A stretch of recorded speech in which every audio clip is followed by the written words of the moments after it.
Today's Dear Path devotional comes from Psalm 109, verse 22, and it says, "For I am poor and needy, my heart is wounded within me."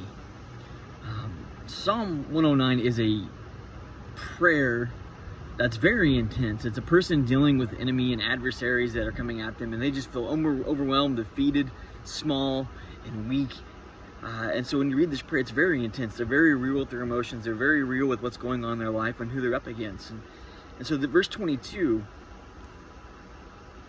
the writer is just saying, recognizing, I am not strong enough. I don't have the resources.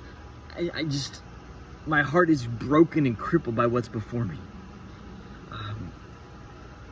But it reminds me what Jesus says in Matthew chapter 5, verse 2, I believe it is. It says, "Blessed are the poor in spirit, for theirs is the kingdom of heaven."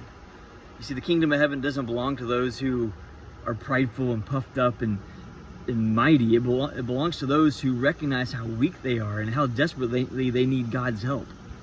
And that's where this psalmist is. They are recognizing that they need God's help, and only God can provide the comfort that they need. Only God can shine the light on the pathway forward that they're looking for.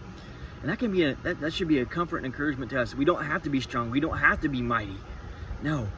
All we have to do is be humble enough to recognize our need for God and trust that God will work on our behalf.